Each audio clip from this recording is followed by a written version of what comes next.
Be me, 29F, marketing manager for a fintech startup in the Bay Area.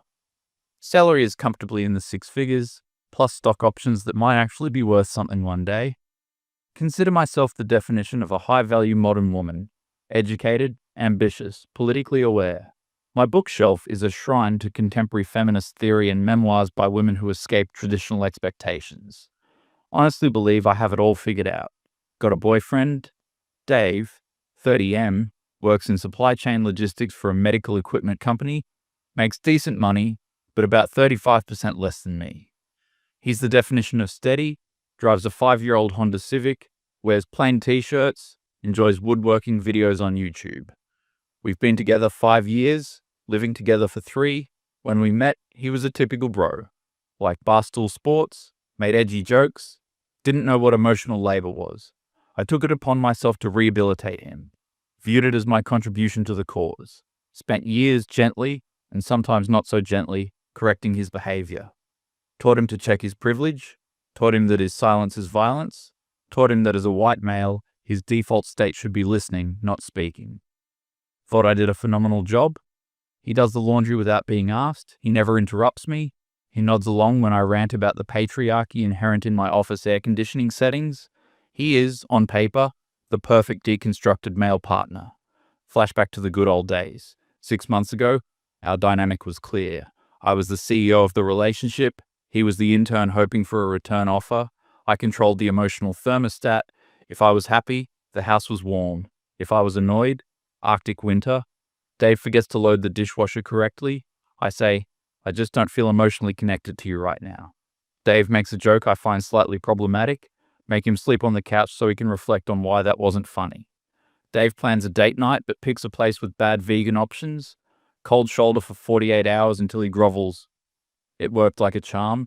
He'd get anxious, wide-eyed, desperate to fix it. He'd buy flowers, write apology notes, scrub the bathroom floor. I felt powerful, felt like I was enforcing standards. Girls in the group chat called it holding men accountable. I called it maintaining my boundaries. Didn't realize that eventually, if you train a dog to fear the rolled-up newspaper enough, it stops trying to play fetch altogether. Fast forward to present day. Something has shifted.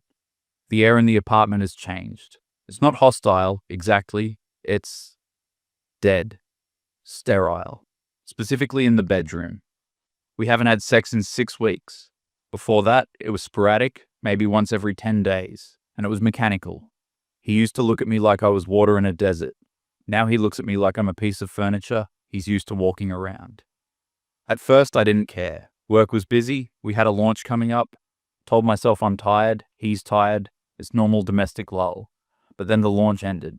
My stress levels dropped, libido returned, and Dave is still buffering. Tuesday night, come home feeling cute, wearing a slip dress that usually triggers him immediately. Walk into the living room. Dave is on the couch, laptop on knees. He's watching a video about restoring antique hand planes. Barely looks up. Hey, he mumbles, eyes glued to the screen. How was work? Jimmy was being a nightmare again. Mansplaining the Q3 projections. Wait for him to chime in with, ugh, men are trash, or you should report him. Instead, he just says, that sucks. Tone is flat, like he's reading from a teleprompter. I sit next to him, close enough that our thighs touch. He doesn't lean in, he actually shifts his legs slightly away. Are you hungry? I ask, running a hand through my hair. Ate a sandwich on the way home. I'm good. Oh. Well, I haven't eaten. There's leftover quinoa in the fridge. He doesn't offer to get it for me. He doesn't offer to make me something fresh. Just points to the fridge like a roommate. I huff, stand up, stomp to the kitchen, make noise banging the bowls around. He doesn't flinch, doesn't come check on me. I eat my cold quinoa standing over the sink, seething. Later, in bed, I decide to be direct, turn off the lamp, slide over to his side, drape an arm over his chest. He's scrolling Reddit on his phone. Babe? I whisper. Yeah? Put the phone away. He sighs. It's a heavy, exhausted sigh. I'm really tired, Jenny. Long day at the warehouse. You're always tired lately. Yeah, it's a busy season. Is it? Or are you just avoiding me? He finally puts the phone down, stares at the ceiling. I'm not avoiding you. I'm just sleeping. Good night. Rolls away, back to me. I lay there in the dark, heart hammering, anger mixing with a cold dread. This isn't how the script goes. I'm the one who withholds. I'm the one who decides when the shop is open. Him rejecting me feels like a glitch in the matrix. It feels like insubordination. Wednesday morning, wake up early. He's already gone. Usually he makes coffee. Pot is empty. Note on the counter, left early for inventory. See ya. No love you, no heart drawing, just see ya. Panic starts to set in. Get to work. Can't focus. Open the sacred group chat. Me, Ruby, HR manager, perpetually single, hates men. Jess, serial dater, thinks every guy is a narcissist. And Emily, married but constantly complains about her husband's breathing. I type out the situation. 6 weeks dry. He rolled over last night. No coffee this morning. He's acting. Distinct. The dots bubble immediately. Ruby, he's cheating. 100%. Men don't just stop wanting sex unless they're getting it somewhere else. Jess, or he's addicted to porn. Check his browser history. If he's gooning to OnlyFans girls, dump him immediately. Emily, it's punishment. He knows you're successful and glowing up, and he's trying to lower your self-esteem by making you feel undesirable. It's classic negging via neglect. I read these over and over. Emily's theory resonates the most. It fits my worldview. Dave is intimidated by my power. I just got a raise. I'm looking better than ever. His fragile ego can't handle being with a woman who doesn't need him, so he's trying to humble me by withholding affection. Rage builds in my chest. Hot, righteous indignation. How dare he? After I picked out his clothes, after I introduced him to sushi, after I educated him on how to be a decent human being, I decide to investigate. Need proof before I confront him. I am going to destroy him with facts and logic. Thursday, Dave goes to his weekly gym night, or so he claims. I stay home. Time to go FBI mode. Boot up his iPad he left on the coffee table. Guess the passcode immediately. It's his mum's birthday, pathetic. Go to Safari. Hands shaking. History. How to fix leaky gasket, Honda Civic. Best brisket rub recipe. Why do I feel empty all the time? Symptoms of burnout. Cheap apartments for rent near his work. Pause. Stare at that last one, cheap apartments. Date stamp, yesterday. Stomach drops. Is he planning to move out? No, impossible. He can't afford to live alone in this city, not comfortably. He needs my income. Maybe he's looking for a friend? Maybe he's looking for us. Delusional, I know, but brain tries to protect itself. Check his messages. Group chat, the boys. Dave rarely posts there anymore. Scroll back. Dave. Anyone free to grab a beer? Need to get out of the house. Sent Tuesday. Friend 1. Can't bro, kid is sick. Friend. Working late. Dave. No worries. No mention of another woman. No complaining about me. Just isolation. Check his photos. Mostly pictures of his dog who lives with his parents. Screenshots of memes and pictures of receipts. No nudes. No suspicious selfies. I put the iPad down, feeling confused and unsatisfied. If he's not cheating and he's not a porn addict, then Emily must be right. This is psychological warfare. He is deliberately icing me out to regain control. He's searching for apartments to scare me or to fantasize about leaving.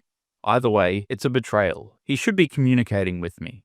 He should be doing the work. Instead, he's Googling emptiness, like some emo teenager. Grow up, Dave. Friday. The decision is made. I am going to force a confrontation. I am going to corner him and demand he explain himself. I book a table at L'Abattoir. Trendy, expensive, loud, neutral ground but high stakes. Text him, dinner tonight, 8 p.m, dress nice, we need to talk. He replies 4 hours later, K, just K. I spend 2 hours getting ready, war paint, hair blown out straight and sharp, wearing my aggressive black and backless dress. I look like I own the building. I look like the prize he is fumbling. Goal. Remind him of what he's ignoring. Shock him into submission via aesthetic dominance. At the restaurant, we get seated. I order a bottle of natural wine that tastes like vinegar but costs $90. Dave is wearing a suit jacket I bought him 3 years ago. It's a bit loose now. He's lost weight. Didn't notice until just now. Face looks gaunt. Dark circles under his eyes deeper than usual. He orders the steak. I order the vegan risotto. We sit in silence for the first 10 minutes. I'm scrolling on my phone, waiting for him to break. He's just staring at the candle in the center of the table, watching the flame flicker. Not checking his phone, not looking at the waitress. Just staring. It's infuriating. Are you going to talk to me? I snap, putting my phone down face up. He blinks, looks at me slowly. What do you want to talk about, Jenny? Us, Dave. I want to talk about us. Okay. Okay? That's it? We haven't had sex in 6 weeks. You treat me like a stranger. You're looking up apartments on your iPad. Explain yourself. Dropped the bomb early. Wanted to see him panic. Expecting him to stammer, lie, get defensive. He doesn't flinch. Takes a sip of water. I was looking at apartments because I think I need to move out. Voice is steady, horrifyingly steady. My jaw actually drops. Excuse me? I can't do this anymore. Do what? Be in a relationship with a successful woman? Is my success that threatening to your masculinity? Raising my voice now. Couple at the next table looks over. I don't care. I need the audience. I need witnesses to his fragility. Dave looks tired. Not angry, just exhausted. It's not your success, Jenny. I'm proud of you. I've always been proud of you. Then what is it? Is it someone else? Just admit it. There's no one else. Then why is the bedroom dead? Why won't you touch me? Am I ugly? Am I too old? Fishing for compliments? Needing the validation? You're beautiful, he says. But it sounds like a fact, not a feeling. You look great tonight. But my body doesn't want to be near you anymore. It's a physical reaction. I freeze up. So you are intimidated? No, he says, putting his fork down. I'm flinching. Flinching? From what? I don't hit you. You don't have to. He looks me right in the eyes. I feel like I'm constantly on trial. Every day, every conversation. I'm walking through a minefield. That's called being held accountable, Dave. That's called partnership. No, he shakes his head. That's called surveillance. I scoff loud enough that the waiter hesitates to approach. You are being so dramatic. This is gaslighting. You're trying to make me feel crazy for having standards. See? He points a finger at me. That. Right there. What? The buzzwords. The diagnosis. You don't listen to me. You analyze me. You categorize me. I'm not your boyfriend. I'm a case study you're trying to fix. I did fix you. You were a mess when we met. I was happy when we met. He raises his voice for the first time. People are definitely staring now. I was happy, Jenny. I watched football. I ate gluten. I laughed at stupid jokes. I was a person. You were a man-child? I was 25. And now? Now I'm just hollow. I'm a reflection of what you want me to be. You're ungrateful, I hiss. I pay the majority of the rent. I handle the social calendar. I carry the mental load. You carry the control, he corrects. You took the mental load because you didn't trust me to carry it correctly. You took the finances because you wanted to dictate how we live. I'm leaving. I stand up, throwing my napkin on the table. Power move. Leave him with the bill and the embarrassment, expecting him to run after me, beg me to stay. I storm out, heels clicking on the pavement. Wait by the valet stand, counting down. 5, 4, 3. He doesn't come out. Wait 5 minutes, 10 minutes. Check my phone. Uber notification. Your ride is arriving. He didn't chase me. He probably just asked for the check and finished his water. The rage is blinding now. I text the group chat in the Uber. He caused a scene. He's playing the victim. Says I control him. Literal narcissist playbook. Ruby, run. He's trying to flip the script. Do not let him back in the house tonight. Jess, lock the door. Make him sleep in his car. He needs to learn. I feel empowered. Yes. Lock the door. I am the queen of this castle. He will not disrespect me and then sleep in my Egyptian cotton sheets. Get home. Slam the door. Engage the deadbolt. Pour a massive glass of wine. Turn on Real Housewives to dissociate. Wait for him to come banging on the door. Planning my speech. I will demand therapy. I will demand full access to his phone. I will demand a written apology. An hour passes. 2 hours. It's midnight. No Dave. Anger starts to curdle into anxiety. Where is he? Did he go to a hotel? Did he go to a friend's? Is he with her? The imaginary woman? I check his location. He turned it off. The audacity. I fall asleep on the couch, wine glass in hand, TV flickering. Saturday morning, wake up with a stiff neck and a headache. Apartment is silent. Check phone. No text from Dave. Panic rising. Unlock the front door just in case he tried to come in and left. Go to the bedroom to change. Open the closet. Freeze. His side is empty. Not completely empty. The hangers are there. But the clothes he actually wears? Gone. The duffel bag from the top shelf? Gone. His sneakers? gone. Rush to the bathroom, toothbrush, gone. Razor, gone. Rush to the living room, his laptop charger, gone. He didn't just stay out. He came back while I was asleep on the couch. He walked right past me, quiet as a ghost, and he packed his life up. How? How did I not hear him? Realization. He knows exactly how deep I sleep after wine. He planned this. He waited for me to pass out. My phone buzzes. Text from Dave. Heart jumps into throat. Maybe he's regretting it. Maybe he's scared. Open text. I stayed at Mark's last night. I came by and got my essentials while you were asleep. Didn't want to wake you and start another fight. I typed back furiously. You coward. You sneak around in the night like a thief? Come back here and face me. Typing bubbles appear, then disappear, appear again. I'm done facing you, Jenny. I'm done being managed. I'll send a mover for the rest of my stuff next week while you're at work. I'll Venmo you my half of the rent through the end of the lease. You can't just leave. We have a life. I love you. Sent. Read at 9:14 a.m. No reply. 9:30 a.m. 10 a.m. I call him, straight to voicemail. Hey, this is Dave. Leave a message. I leave a screaming voicemail. You are abandoning me. This is emotional abuse. You're a child running away from conflict. Call me back right now. Hang up. Throw the phone on the couch. Scream into the empty apartment. A primal, frustrated scream. It echoes off the exposed brick. Nobody hears it. The plants just sit there. Midday, the council convenes for an emergency brunch at my place. Ruby brings champagne. Jess brings artisanal donuts. They are ready to trash talk. He's having a quarter-life crisis, Jess says, biting into a maple glaze. He'll be back in a week when he realizes he can't cook for himself. He's clearly intimidated by your promotion. Ruby nods, sage-like. He tried to bring you down to his level, and when it didn't work, he ran. Weak energy. You're better off, Emily says. Now you can find a man who is actually on your level. Someone who reads theory. Someone with emotional intelligence. I'm nodding, drinking the champagne, trying to feel the relief they say I should feel. Yeah, I say. Yeah, he was holding me back. I was doing all the emotional labor. Exactly, they chorus. But as they talk, I'm looking around the apartment. I see the bookshelf. Dave built that bookshelf, not bought it from IKEA. He built it. Wood, stain, varnish. I remember complaining that the stain was too dark. I remember him looking crestfallen and saying, I can sand it down, and he did.